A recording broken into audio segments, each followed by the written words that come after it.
सवाल लिख के दूंगा। जो नार्को ब्रेन मैपिंग और नार्को टेस्ट होगा वो वीडियोग्राफी में मैं भी 4 सवाल पूछूंगा, मैं भी लिख के दूंगा 4 सवाल। तो पंजाब के चीफ मिनिस्टर साहब भगवंत सिंह मान साहब, डीजीपी गौरव यादव साहब, आप कोई ऐसा काम ना करना पंजाब में जिससे अमन और शांति खराब हो। और प्रदीप कलेर को किसने अप्रोच किया, किसके थ्रू अप्रोच किया, किस पुलिस ने स्टेटमेंट कराई, 164 का बयान कराने की जरूरत एकदम इतने साल के बाद क्यों जरूरत पड़ी। सीबीआई की क्लोजर रिपोर्ट के बाद भी सीबीआई इसकी 164 के बयानों की क्यों जरूरत पड़ी। ये सारे कंटेंट्स का आज भी परिवार डेरा सच्चा सौदा के वहां सरसा डेरा में रहता है। और 2015 में जिस तरह की बेअदबी की बात हुई, 2015 में 4-5 FIR दर्ज हुई। उन FIR के अंदर डेरा सच्चा सौदा प्रमुख के आदमियों की उनकी साजिश बताई गई। आज तक जिस तरह एक आम आदमी पार्टी के विधायक है जो पहले IG रैंक के अधिकारी थे, उन्होंने भी लगातार मांग कर रहे हैं कि मेरी रिपोर्टें खोलो। लेकिन जो फरीदकोट वाली बात है, इसको लेके CBI भी जांच कर चुकी है, इसको लेके CBI साइंटिफिकली इन्वेस्टिगेशन भी कर चुकी है, कॉल डिटेल्स भी चेक कर चुकी है। कहीं भी मैं समझता हूं जो मेरे पास फीडबैक है, जो मेरे पास जानकारी है, उसके मुताबिक कहीं भी डेरा सच्चा सौदा से जुड़ा कोई व्यक्ति, चाहे वो डेरा से जुड़े व्यक्ति हो, बाबा जी के अनुयायी हो, बाबा जी के देखिए, वैसे तो एंटी टेररिस्ट फ्रंट इंडिया हमेशा आतंकवाद के खिलाफ, खालिस्तान के खिलाफ, पाकिस्तानी टेररिस्टों के खिलाफ, बब्बर खालसा जैसे आतंकवादी संगठनों के खिलाफ, या देश की जो भी पीस को लांबू लाने का काम करते हैं, आग लगाने का काम करते हैं, राष्ट्र की पीस के लिए खतरा है, चाहे उसमें अमृतपाल सिंह रहा हो, जरनैल सिंह भिंडरावाड़ा की मुहिम रही हो, जगतार सिंह हवारा एंड पार्टी रही हो जिन्होंने बड़ैल जेल जैसे ब्रेक केस किए, जो तिहाड़ से जो है फिर चंडीगढ़ आने की साजिश रच रहे थे, जिनको मेरे एंटी टेररिस्ट फ्रंट इंडिया ने, वीरेश शांडिल्या ने खुद पिटीशन डाल के उनको रोका। मैं पिछले 2-4-5-7 दिन से देख रहा हूं कि फिर डेरा सच्चा सौदा को और डेरा सच्चा सौदा प्रमुख संत गुरमीत राम रहीम को, हालांकि मेरी बात पर फिर सवाल उठेंगे। मीडिया, जब भी मैं किसी खालिस्तान मूवमेंट के ऊपर भी बात करता हूं तो मीडिया मेरे से बोलता है कि आप डेरा समर्थक हैं। मैं डेरा समर्थक नहीं हूं, मैं सरसा डेरा सच्चा सौदा का कभी नामदान भी नहीं लिया। मैं इंसानियत, बस यही अपराध मैं हर बार करता हूं, आदमी हूं, आदमी से प्यार करता हूं। आज फिर वही एंटी टेररिस्ट फ्रंट इंडिया और विश्व हिंदू तक फिर वही चीज दोहरा रहा है कि मुझे एक बात बताओ कि इस दुनिया में बड़े बड़े संत महापुरुष आए हैं, किसने वेश्याओं की शादी करके, किसने भारतीय सेना के लिए लाखों यूनिट खून इकट्ठा किया। 30-35 साल पहले से मैं देख रहा हूं डेरा सच्चा सौदा प्रमुख को। उस टाइम तो ना उनके ऊपर एलिगेशन थे, ना उनके ऊपर साध्वी रेप केस थे, ना ही उनके ऊपर कोई हत्या के एलिगेशन थे। उस वक्त से वो सेवा कर रहे हैं, लोगों की बुराइयों को हटवाना, लोगों की शराब हटवाना, लोगों को मांस से दूर रखना, पराई स्त्री को बहन बताने की शिक्षा देना। और मैं समझता हूं कि जितने समय से मैं संत गुरमीत राम रहीम को देख रहा हूं, अगर लास्ट 22-24 साल से भी मैं बात कहूं कि मैं उनकी हिस्ट्री को, उनके इतिहास को 25 साल से देख रहा हूं, पढ़ रहा हूं, कभी मौका लगता है टीवी पे उनका सत्संग भी सुनता हूं, जब से सोशल मीडिया आता है तो किसी ना किसी रूप में सामने आते हैं। मैं नहीं समझता कि उन्होंने, जब से मैं उनके संपर्क में आए, मैं उनको देख रहा हूं किसी चीज को फॉलो करना, तो मैंने नहीं देखा कि कभी किसी उन्होंने इष्ट के खिलाफ, किसी देवी देवता के खिलाफ, 10 गुरुओं के खिलाफ कोई इस तरह की बात कही हो कि जिससे समाज में भाईचारा खंडित हो, हिंदू सिख भाईचारा खंडित हो, हिंदू मुस्लिम भाईचारा खंडित हो, हिंदू ईसाई भाईचारा खंडित हो। लेकिन लगातार डेरा सच्चा सौदा के ऊपर जिस तरह की साजिशें रची जा रही हैं, ये बड़ी तकलीफ का विषय है। मैं देश के प्रधानमंत्री से, देश के होम मिनिस्टर से, अमित शाह जी, आपसे मांग करता हूं कि मेरी समझ में बाबा जो संत गुरमीत राम रहीम है, वो आज अगर जेल में बैठा है तो वो आज जेल में साजिशों के कारण बैठा है, साजिशों के कारण बैठा है। उनको जो पैरोल मिलती है, उसकी पैरोल पे भी श्रोमणी गुरुद्वारा प्रबंधक कमेटी को तकलीफ है। क्यों तकलीफ है? क्या वो पैरोल मिलने के बाद अमृतसर आते हैं? क्या वो पैरोल मिलने के बाद अपने बठिंडा डेरे में जाते हैं? क्या वो पैरोल मिलने के बाद सरसा एक बंदिश लगा दी? हालांकि बरनामा डेरा के पास जाते हैं जो यूपी में है, हालांकि पैरोल के ऊपर, पैरोल आपका that is legal right, manual के अनुसार आपको पैरोल मिलती है। पैरोल देश के हर कैदी को मिलती है। सजा कम होना, 15 अगस्त पे सजा कम होना, रिमेंड मिलना, छुट्टियों मिलना, हर चीज जो है आपकी जेल मैनुअल के अंदर लिखी हुई है कि बंदी के साथ, कन्विक्टेड के साथ आपने किस तरह का सरकार ने बिहेव करना है। कोर्ट का, जब तक कोर्ट किसी को सजा नहीं करती दोषी देके, तब तक वो कोर्ट उसकी केयर टेकर है, तब तक। और उसके बाद उसकी care taker government of state government है या कंसर्न गवर्नमेंट है, चाहे वो सेंटर की है चाहे वो जिस स्टेट की भी है। तो जिस तरह संत गुरमीत राम रहीम को बदनाम करने की साजिशें चल रही हैं, हालांकि हत्या का मामला हो, रेप का मामला हो, सब सब्जुडिस हैं। ऐसा नहीं होता कि सेशन कोर्ट के फैसले हाई कोर्ट में नहीं बदलते, हाई कोर्ट के फैसले सुप्रीम कोर्ट में जाके रिवर्ट नहीं होते। तो आज मैंने आज विषय पे प्रेस कॉन्फ्रेंस बुलाई है, वो बड़ी इंपॉर्टेंट विषय है। वो इंपॉर्टेंट विषय है एक प्रदीप क्लेर नाम का आदमी, जिसका आज भी परिवार डेरा सच्चा सौदा के वहां सरसा डेरा में रहता है।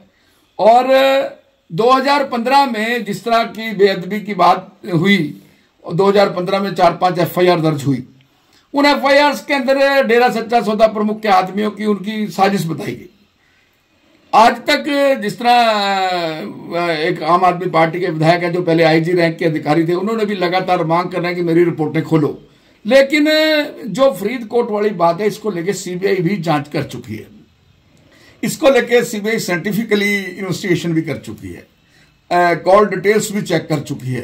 कहीं भी मैं समझता हूं, जो मेरे को पास फीडबैक है, जो मेरे पास जानकारी है, उसके मुताबिक कहीं भी डेरा सच्चा सौदा से जुड़ा कोई व्यक्ति, चाहे वो डेरा से जुड़े व्यक्ति हो, बाबा जी के अनुयायी हो, बाबा जी के श्रद्धालु हो, या डेरे की उनकी बेटी बनी हुई हनीप्रीत हो, मैंने नहीं कहीं पढ़ा। और मुझे आई थिंक याद है कि एक क्लोजर रिपोर्ट जो है CBI ने मोहाली कोर्ट में दी थी कि बाबा जी या उनके लोग इन्वॉल्व नहीं हैं बेअदबी में। और मैं एक बार फिर रिपीट कराना चाहता हूं कि बाबा जी सभी धर्मों का आदर करने वाले व्यक्ति हैं। जितनी बार मैंने देखा है, उनको सुना है, मिला हूं, वो व्यक्ति एक इंसानी रूहानियत है, वो इंसानियत की पूजा करते हैं। तो तभी वो वेश्याओं को बेटी बना के विदा करते हैं, तभी वो भाईचारे का पाठ पढ़ाते हैं, तभी वो सेना के लिए खून देते हैं। कहीं भूचाल आ जाए वहां जाके गांव के गांव बसा देते हैं, कोई गंदगी में नालियों में बढ़के दिखाए। तो अब मुझे जो जानकारी मिली है, डेरे से जुड़ा एक व्यक्ति जो किसी टाइम में पॉलिटिकल विंग का नेशनल प्रेसिडेंट था सरसा में, mister Pradeep Kler I think. तो प्रदीप क्लेर, बाबा जी ने मुझे पता चला कि कुछ समय पहले जो पॉलिटिकल विंग था वो उसको डिस्ट्रॉय कर दिया, भंग कर दिया कि अब कोई यहाँ पॉलिटिकल एक्टिविटी नहीं होगी।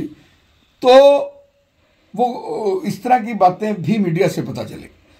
तो मुझे पता चला है कि 2024 में, फरवरी 2024 में बेअदबी को लेकर प्रदीप क्लेर ने एक स्टेटमेंट दिया, 164 का बयान दिया, और उस 164 के बयान में अपनी जान को भी खतरा बताया और हनीप्रीत के ऊपर एलिगेशन लगाया कि उसके इशारे पर बेअदबी हुई।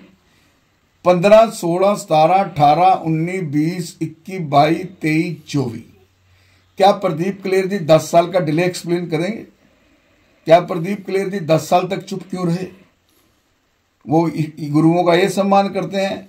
मैं तो ये मांग करूंगा कि ये प्रदीप क्लेर ने एक बहुत बड़ी साजिश रची है हिंदू सिख भाईचारे को लड़ाने के लिए। बाबा जी तो बाद में आएंगे, बाबा जी से किसको खतरा होगा? बाबा जी तो इतने साल से जेल में बैठे हैं, जितनी बार भी छुट्टी लेके आए हैं, पीसफुली आते हैं, पीसफुली चले जाते हैं, आते हैं, शांति का संदेश देते हैं, भाईचारे का संदेश देते हैं। तो प्रदीप क्लेर जी को किसने मैनिपुलेट किया, किसने प्रेशराइज्ड किया, किसने ये कॉन्स्पिरेसी की? प्रदीप क्लेर को किसने प्रिपेयर किया डेरे के खिलाफ, डेरा मुखी के खिलाफ, डेरा मुखी की बड़ी बेटी के खिलाफ?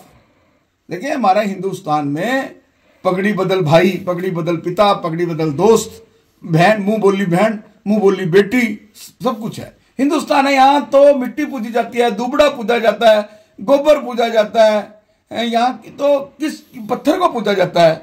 यहाँ अगर हम किसी को बोल दें कि ये मेरी मुंह बोली बहन है, तो वो मुंह बोली बेटी है, वो अपनी सगी बेटी से भी ज्यादा मान जाते हैं। ये हमारी संस्कृति है, भारत की संस्कृति है। हम उस देश के वासी हैं जिस देश में गंगा बहती है। यहाँ तो ख्वाजा जी की पूजा होती है, पानी की पूजा होती है, सुबह सूरज निकलता है उसको हम अर्घ दिखाते हैं। ये हमारे भारत की संस्कृति है दोस्तों। तो ये जो प्रदीप क्लेर ने एलिगेशन लगाया 164 का, वैसे तो आइज ऑफ द लॉ बयान चाहे 164 का हो, बयान चाहे 161 का हो। 161 का बयान बिना सैन के है, 164 का बयान सैन के है before the court, before the जज, 1 to 1। लेकिन कोई इसकी रेलेवेंसी नहीं है। भाई 164 के बयान के बाद आप किसी को गिरफ्तार कर लोगे। 164 के बयान के बाद भी आपको एविडेंस चाहिए, आपकी 164 के बयान की रेलेवेंसी चाहिए। स्टर्लिंग के 164 का बयान जो देने वाला है वो स्टर्लिंग विटनेस है कि नहीं, उसका बेस क्या है? 15, 16, 17, 18, 19, 20, 21, 22, 23, 24, 10 साल के बाद फिर पंजाब को और हरियाणा को आग में दहलाने के लिए आ गए हैं कोई मिस्टर प्रदीप। कारण क्या है भाई? प्रदीप जी बताओ, कोर्ट प्रदीप जी से पूछे। आज कोर्ट 10 साल में तो डेरा सच्चा सौदा प्रमुख से खतरा नहीं हुआ, आज वहां रहने के बाद क्या खतरा हो गया? तो ये साजिश एक भगवंत मान जी को मैं मिलूंगा भी। भगवंत मान बड़ा सियाना चीफ मिनिस्टर है, डीजीपी गौरव यादव बड़ा सियाना डीजीपी है। डेरा मुखी को लेके चाहे सीबीआई हो, बड़ी सेंसिटिव इन्वेस्टिगेशन की है। मैं सीबीआई की इन्वेस्टिगेशन को टेंटेड इन्वेस्टिगेशन नहीं कह सकता। सीबीआई तो दूध का दूध और पानी का पानी करती है। कोई विपक्ष भी बैठा हो जाए सेंटर में, कहते लोग कहने वाले तो सीबीआई को तोता भी बोलते हैं सरकार का। लेकिन अब हमारे नफे सिंह राठी जी की डेथ होगी, मर्डर हो गया, तो अभय सिंह ने कहा कि मैं सीबीआई से जांच करवाना चाहता हूं, तो सीबीआई को जांच दे दी गृह मंत्री, फॉर्मर गृह मंत्री अनिल विज जी ने। तो ये 164 का बयान जो दिया गया, भगवंत मान जी मैं आपको बताना चाहता हूं, ये पंजाब में आतंकवाद लाने की बड़ी भारी साजिश है, बड़ी भारी साजिश है। जब क्लोजर रिपोर्ट दी जा चुकी है, संत गुरमीत राम रहीम को बदनाम करने की एक बड़ी साजिश है। मैं आज जिम्मेवारी से, मेरा एंटी टेररिस्टमेंट इंडिया बड़ी जिम्मेवारी से, मैं वीरेश चंडीला बड़ी जिम्मेवारी से, मैं पूरे देश में, पूरे पंजाब में, सरसा में भी इसकी प्रेस कॉन्फ्रेंस करूंगा, यूपी में भी करूंगा, लखनऊ में भी करूंगा, बागपत में भी करूंगा, चंडीगढ़ में भी करूंगा, फरीदकोट में भी करूंगा। जिसने 164 का बयान दिया प्रदीप क्लेर ने, इसका वीडियोग्राफी में संत गुरमीत राम रहीम के वकीलों की मौजूदगी में और प्रदीप क्लेर जी की मौजूदगी में और एक हाई कोर्ट के या सिटिंग सेशन जज की मौजूदगी में वीडियोग्राफी करके नार्को टेस्ट हो। यह बड़ा इंपॉर्टेंट इशू है, बड़ा इंपॉर्टेंट इशू है। हनीप्रीत को अब हनीप्रीत को टारगेट कर लिया। कितने साल से? 17 से बाबा जी जेल में, 17, 18, 19, 20, 21, 22, 23, 24, अब 8 साल के बाद हनीप्रीत याद आ गई। ये कहीं ना कहीं प्रेशर टैक्टिक्स डेरे के ऊपर बनाई जा रही है। सरसा वाले बाबा को बदनाम करने की साजिश चल रही है कि उनको दोबारा पैरोल ना मिले। और ये मामला उठा कौन रहा है? शिरोमणि गुरुद्वारा प्रबंधक कमेटी। मैं शिरोमणि गुरुद्वारा प्रबंधक कमेटी के जो मौजूदा प्रधान हैं उनसे मांग करता हूं कि आप गुरुद्वारों के रख रखाव के लिए बने हैं। आपने संत गुरमीत राम रहीम की पैरोल को क्यों चैलेंज किया? क्यों चैलेंज किया? बाबा जी ने आपका क्या नुकसान किया?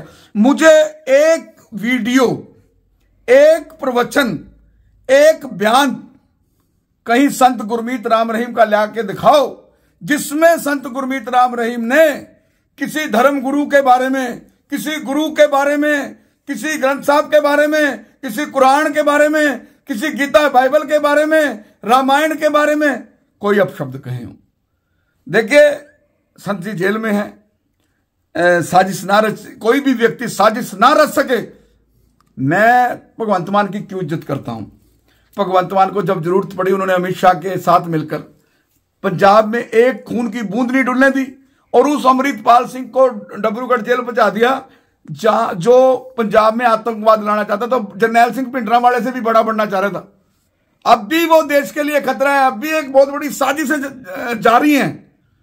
तो मैं शिरोमणि गुरुद्वारा प्रबंधक कमेटी से मांग करूंगा कि आपको कोई राइट नहीं है बाबे ने पैरोल पे आगे किसी सिख जत्थेबंदी के खिलाफ, किसी किसान आंदोलन के खिलाफ, किसी श्री गुरु ग्रंथ साहब के खिलाफ, पहली पातशाही से लेकर 10वीं पातशाही के खिलाफ कोई अपशब्द नहीं कहे। और जिस तरह प्रदीप क्लेर जी पॉलिटिकल विंग के नेशनल प्रेसिडेंट थे, हो सकता है उनको पॉलिटिकल नेशनल प्रेसिडेंट जो विंग भंग हुआ उनको उसकी तकलीफ हो और ये गेम खेल दी हो, इसलिए उनका पब्लिकली, मैं भी पेशे से मैं भी एडवोकेट हूं, मुझे भी बिठा लें, मैं भी 4 सवाल लिख के दूंगा। जो नार्को ब्रेन मैपिंग और नार्को टेस्ट होगा वो वीडियोग्राफी में मैं भी 4 सवाल पूछूंगा, मैं भी लिख के दूंगा 4 सवाल। तो पंजाब के चीफ मिनिस्टर साहब भगवंत सिंह मान साहब, डीजीपी गौरव यादव साहब, आप कोई ऐसा काम ना करना पंजाब में जिससे अमन और शांति खराब हो। और प्रदीप क्लेर को किसने अप्रोच किया, किसके थ्रू अप्रोच किया, किस पुलिस ने स्टेटमेंट कराई, 164 का बयान कराने की जरूरत एकदम इतने साल के बाद क्यों जरूरत पड़ी? सीबीआई की क्लोजर रिपोर्ट के बाद भी सीबीआई इसकी 164 के बयानों की क्यों जरूरत पड़ी? ये सारे कंटेंट्स डीपली स्टडी करने की जरूरत है। क्योंकि लोकसभा चुनावों से पहले संत गुरमीत राम रहीम के खिलाफ बोलना, उनकी मुंह बोली बेटी हनीप्रीत के खिलाफ साजिश रचना, डेरे के ही एक व्यक्ति जो नेशनल विंग का प्रेसिडेंट था उसकी 164 की स्टेटमेंट करवा के डेरे को ही बदनाम करना एक बहुत बड़ी गहरी साजिश को दर्शाता है। क्योंकि मैं राष्ट्रहित हितैषी हूं, मैं राष्ट्रभक्त हूं, मैं पंजाब से प्यार करता हूं, मैं देश की आवाम से प्यार करता हूं, मैं आतंकवाद के खिलाफ डटकर लड़ता हूं, मैं खालिस्तानियों के खिलाफ डटकर लगता हूं। मैं शायद हिंदुस्तान में पहला ऐसा व्यक्ति हूं जब 2004 में बेन सिंह के हत्यारों ने बड़ैल जेल ब्रेक किया, जगतार सिंह हवारा और परमजीत सिंह ढ्योरा ने, जो बब्बर खालसा का प्रमुख है जगतार सिंह, उसके खिलाफ मैं हाई कोर्ट गया 2004 में, आज से 19 साल पहले। जब ये दिल्ली से आतंकवादी तिहाड़ चंडीगढ़ कोर्टों में पेश होने आते थे, लाखों करोड़ों रुपए का सरकार का खर्चा होता था, तो मैं हाई कोर्ट में गया। जगतार सिंह हवारा, बब्बर खालसा, ये मुझे मारना चाहते हैं। यही नहीं, मैंने जरनैल सिंह भिंडरावाले की मुहिम को आड़े हाथ, मेरा दफ्तर चढ़ाया जरनैल सिंह भिंडरावाला ने। ये वही संत गुरमीत राम रहीम है, जब इनके ऊपर टायर लगा के RDX लगाई गई तब मैं उन आतंकवादियों के खिलाफ बोला। मैं हमेशा हा का नारा लगाया, जो व्यक्ति इंजर्ड है, जो व्यक्ति जख्मी है, वो किसी जाति का हो, वो किसी धर्म का हो। अभी मलेरकोटले वाली रानी मरी, मैं हा का नारा लगा के आया, मैंने कंधा दिया। मैं किसी धर्म या जाति में विश्वास नहीं करता। मैं ब्राह्मण कौम में पैदा हुआ, मैं हिंदू हूं, लेकिन मेरे लिए सिख भी उतना ही प्यारा है, मेरे लिए ईसाई भी उतना ही प्यारा है, मेरे लिए मुसलमान भी उतना ही प्यारा है। तो ये जो लोग साजिशें रचकर, जिनका उद्देश्य एक जो है प्रदेश में और देश में दंगे फैलाने का, मैं ये मंसूबा, मेरा एंटी टेररिस्ट फ्रंट इंडिया ये मंसूबे कामयाब नहीं होने देगा।